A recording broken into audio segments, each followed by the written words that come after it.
Hello everyone, I am going to discuss with you the topic of non-exclusion and public goods. This topic is related to environmental economics. The objective of this session is to discuss incomplete market, public goods, meaning of non-exclusion, non-exclusion and public goods. We have discussed in previous session, that is, what is market, what is complete market. Market is any place where buyers and sellers meet each other for buying and selling commodities. Market mechanism is that mechanism which provides proper signal about prices on the basis of demand and supply forces without any external interference. System complete कब माना जाता है? The system, market system is considered successful. Complete का मतलब successful भी होता है। पूर्ण बाजार, सफल बाजार कब होते हैं? When a set of competitive markets generates an efficient allocation of resources between and within economies.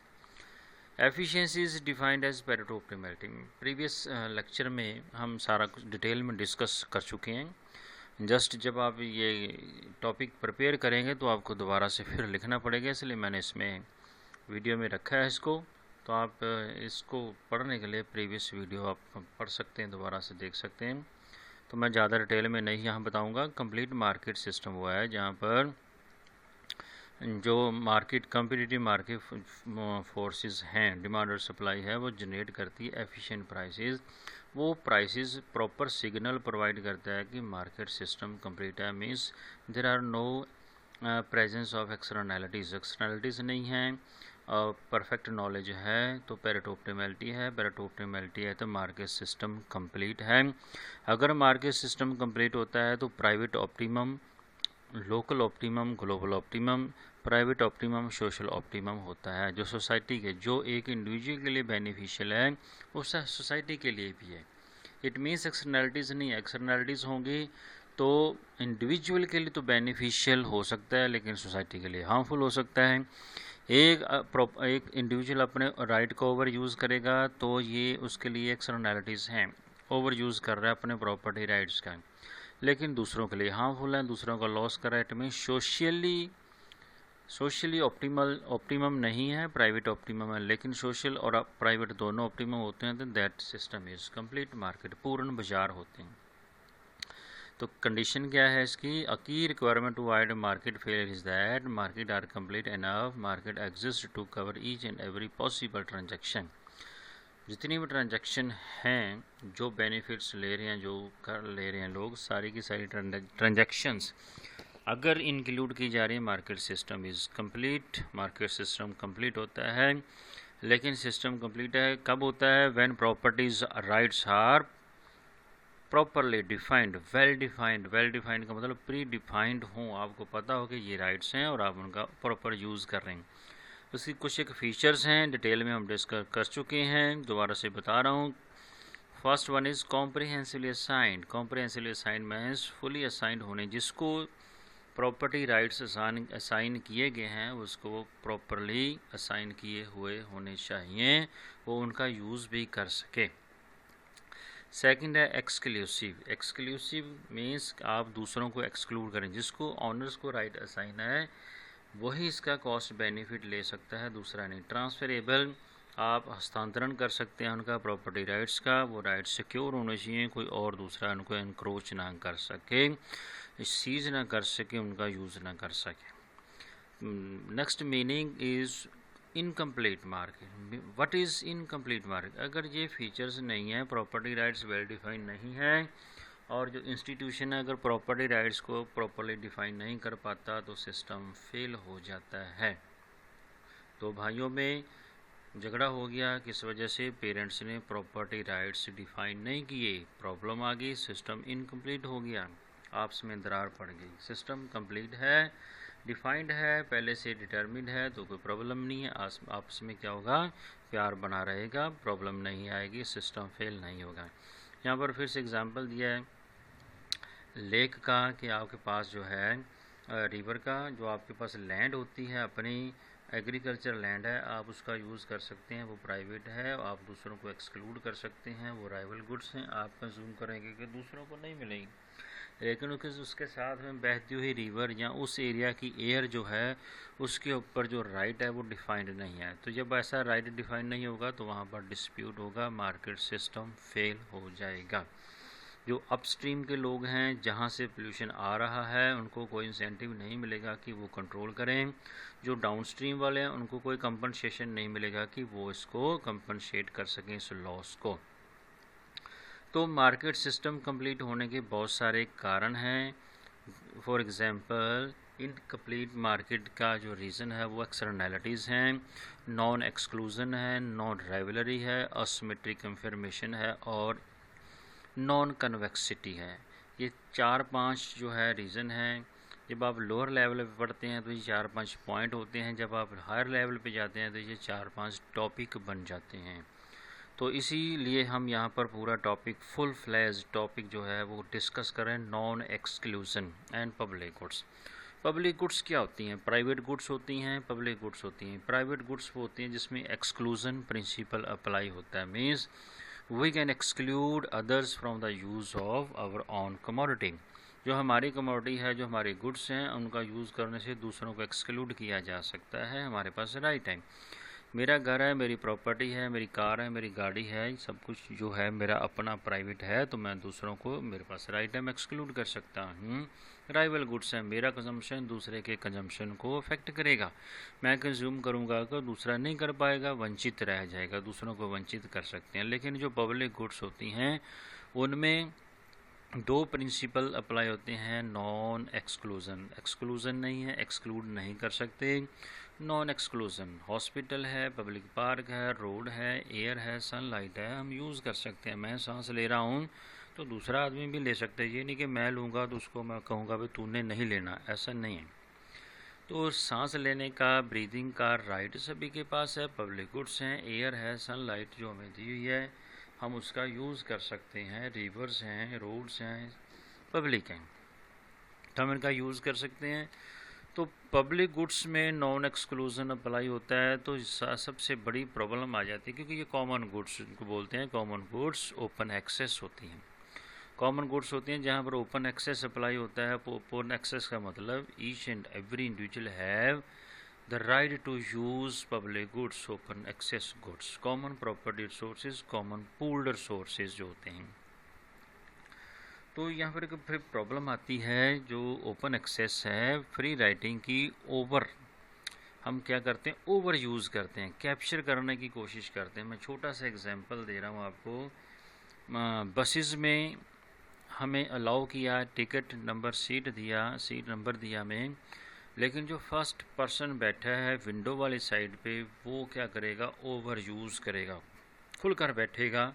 और तीसरा आदमी जो नंबर 3 सीट है, 3 लोगों की सीट है, तो तीसरे आदमी के पास जगह नहीं बचती।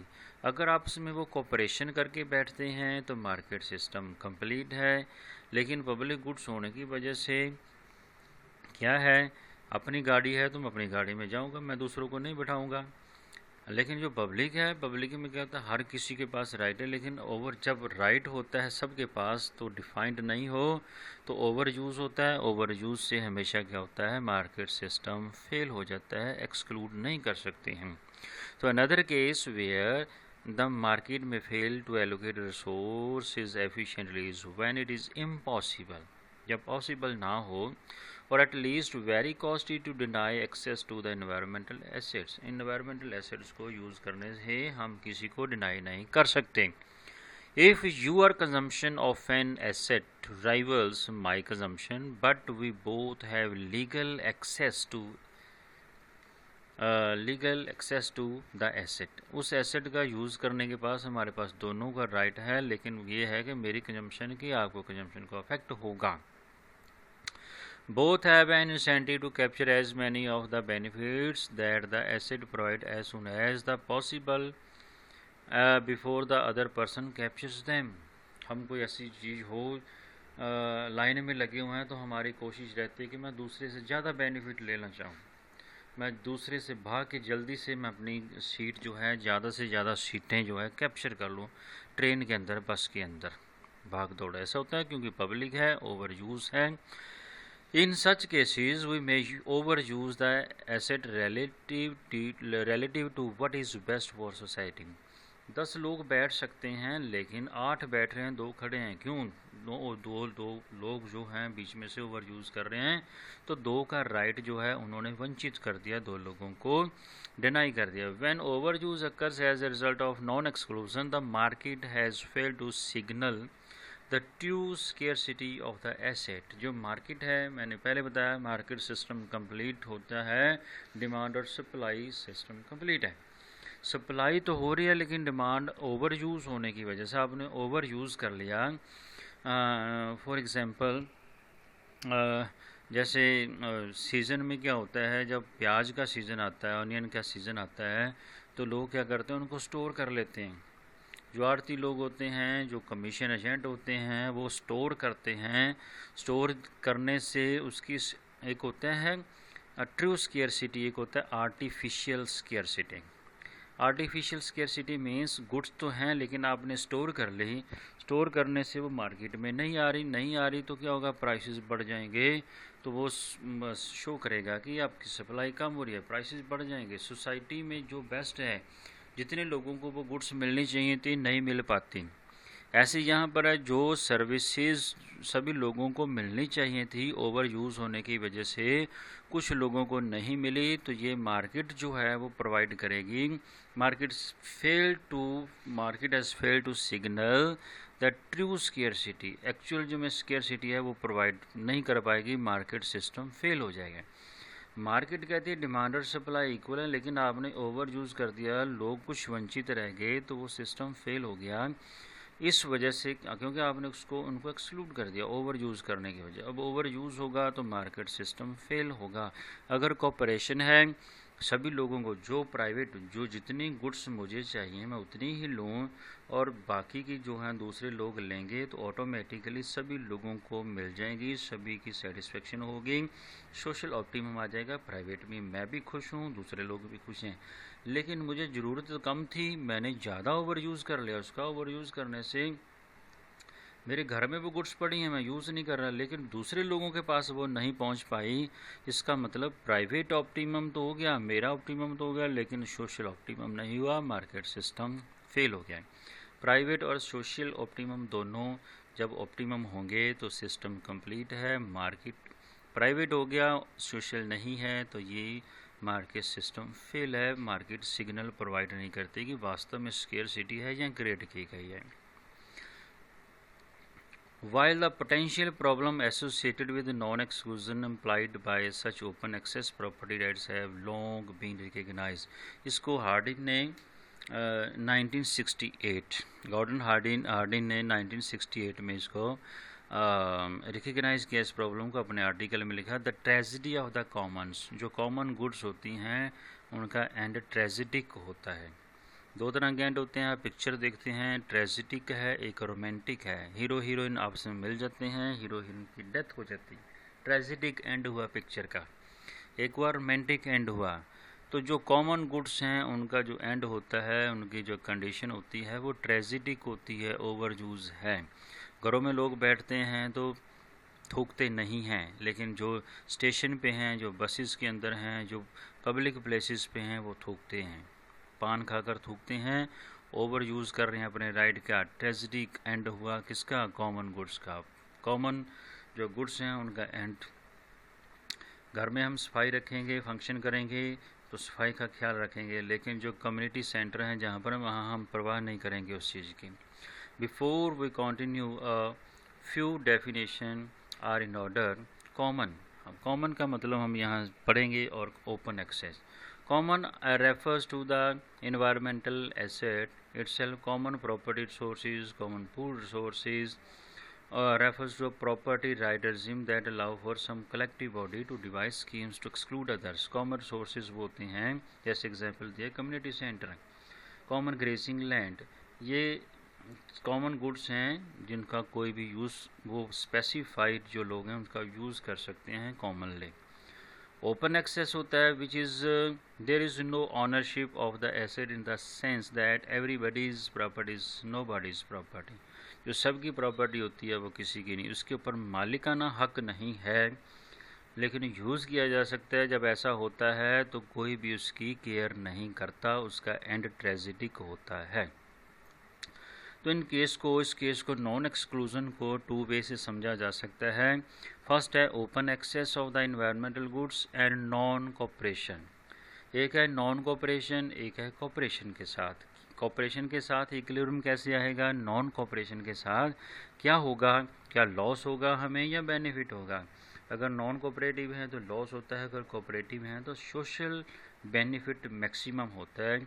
तो ये ज़रूरी नहीं है कि हम जस्ट इसको इन्वायरमेंटल इकोनॉमिक्स के पॉइंट ऑफ से, एग्जामिनेशन पॉइंट ऑफ से पढ़ें, लाइफ में भी ऐसा होता है। अगर हम कोऑपरेटिव लाइफ जिएंगे, कोऑपरेशन से जिएंगे, तो हमारा लाइफ मार्केट जो है वो सक्सेसफुल रहेगा, कंप्लीट रहेगा।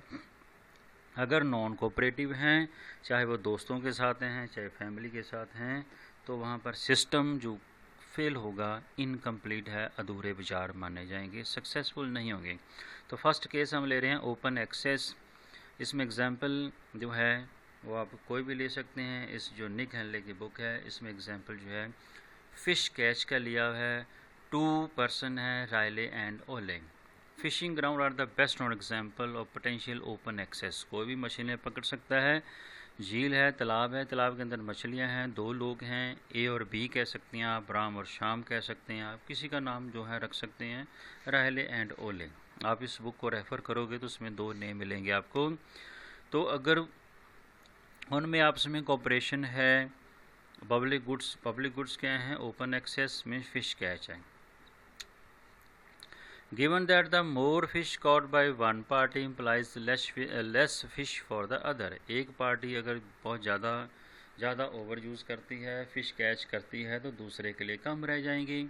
All fishermen or women have an incentive to increase their fishing effort beyond the point where the market price for the fish equal to the marginal cost। Economics जो है, economic theory कहती है कि optimality means equilibrium वहाँ होगा where prices are equal to, या price जो होता है आपका price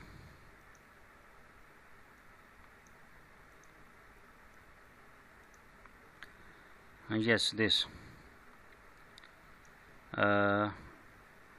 where price is equal to fish the marginal cost means MC price के इक्वल होगा, तो कंज्यूमर इक्विलिब्रियम में होता है। ये आप माइक्रो इकोनॉमिक्स के थ्योरी में, यूटिलिटी में पढ़ते हैं। Effort is expended to the level where market price equal the average cost of the production means उससे ज़्यादा वो करने की कोशिश करते हैं, क्योंकि ओपन एक्सेस है, ओवर यूज़ की संभावना पूरी। The scarcity value of the resource is ignored, उसकी स्केयरसिटी को इग्नोर किया जाएगा। The potential result is the over fishing and a depletion of the stock to a level that can not sustain itself. वहाँ तक इसको catch किया जाएगा जहाँ जिसके बाद वो दोबारा से उसको सस्टेन नहीं कर पाएगा, क्योंकि मछलियाँ हैं। ग्रोथ हम पढ़ते हैं इकोनॉमिक्स ऑफ नेचुरल रिसोर्सेज, आगे जाके पढ़ेंगे।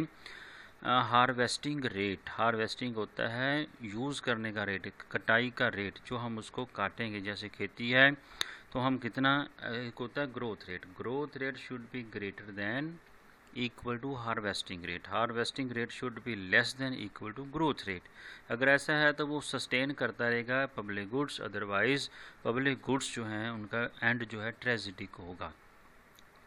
तो इसको हम हमने ये गेम थ्योरी से रिलेटेड है, इसको हम इससे जो है समझेंगे इस प्रॉब्लम को। तो हमारा open access and prisoners dilemma, ये फिगर है। फिगर में 2 लोग हैं, रायले एंड ओले।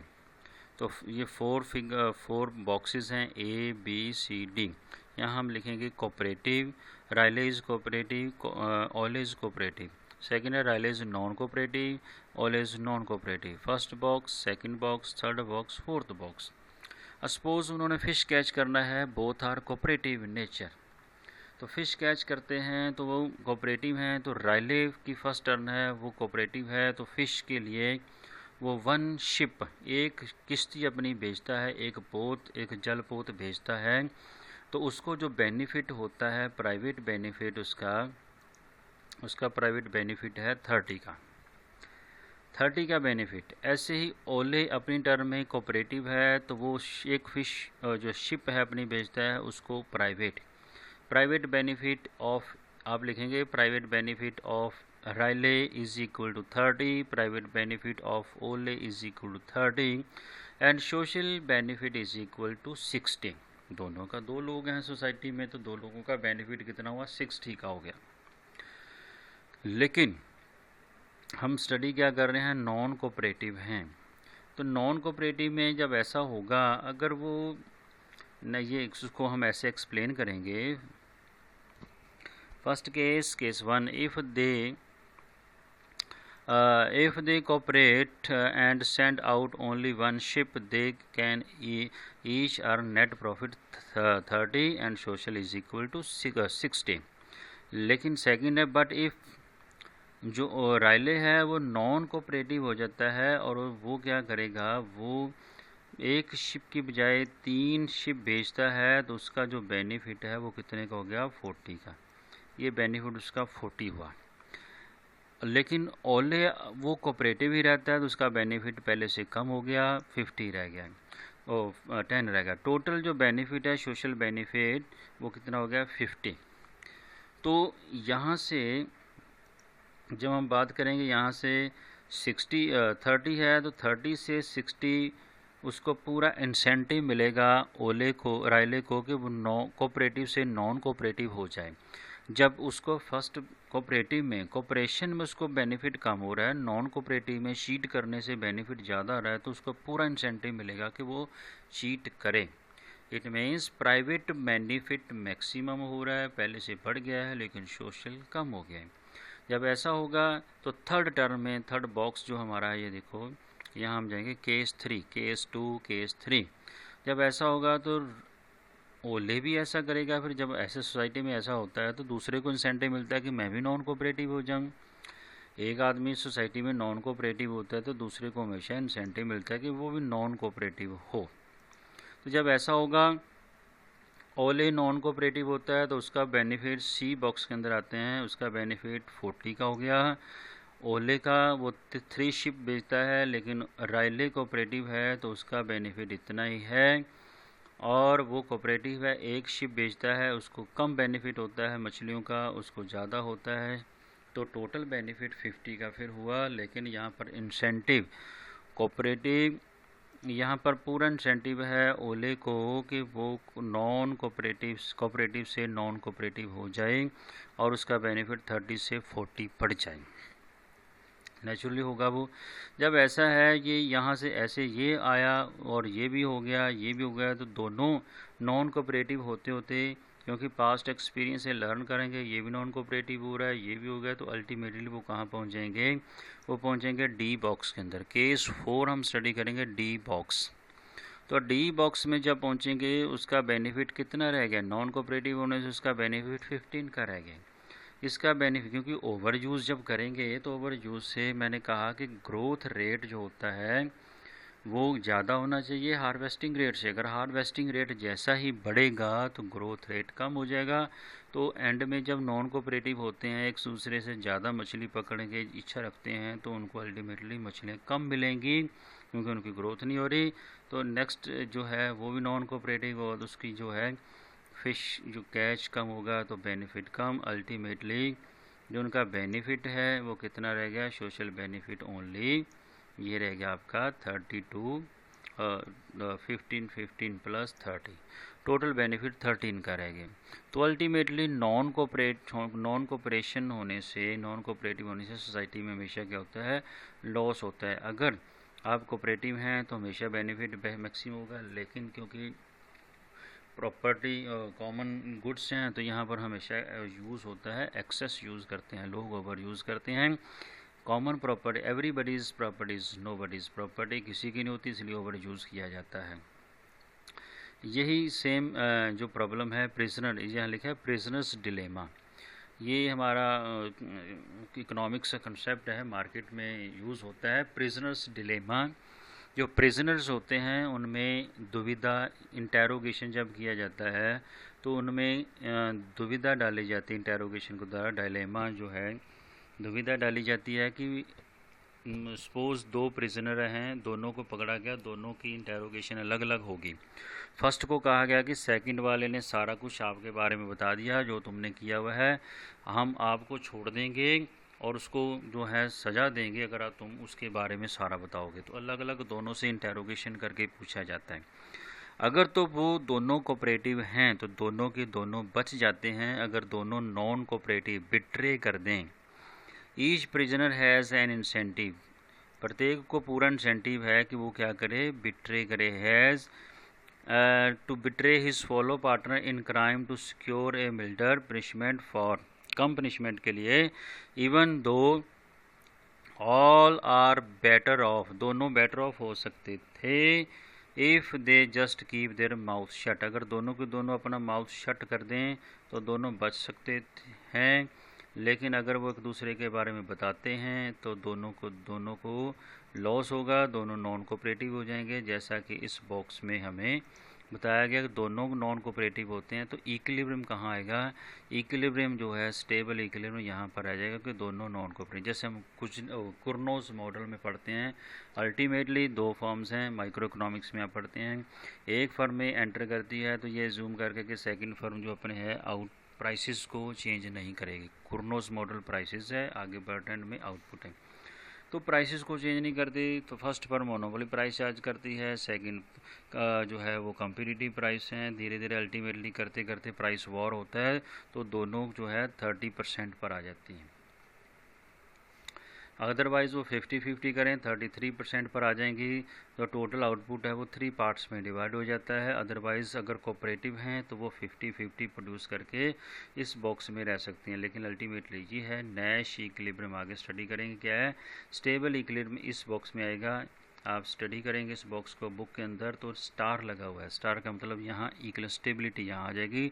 नॉन कोऑपरेटिव में हमेशा जो बेनिफिट है वो जो लोअर होगा, तो क्यों, क्योंकि नॉन एक्सक्लूजन है, हम एक्सक्लूड नहीं कर सकते किसी को। सेकंड पार्ट जो है इसमें पहले बता दें कि दो कंसेप्ट हैं, dominate strategy and Nash equilibrium. Dominate strategy होती है विच गिव्स मैक्सिमम पे ऑफ, जो आपको ग्रेटर पे ऑफ देती है। ग्रेटर पे ऑफ का मतलब होता है आउटकम, मैक्सिमम आउटकम होती है, उसको कहते हैं डोमिनेट। जैसे यहाँ पे किया मैंने पीछे पढ़ गया, फॉर एग्जांपल नॉन कोऑपरेटिव क्या है, वो डोमिनेट कर गई। 40 जो था वो 40 होने की वजह से वो 30 को छोड़ के चला गया। ऐसे है 15 है 10, जब हम यहाँ स्टडी कर रहे हैं क्यों यहाँ से वो यहाँ क्यों गया।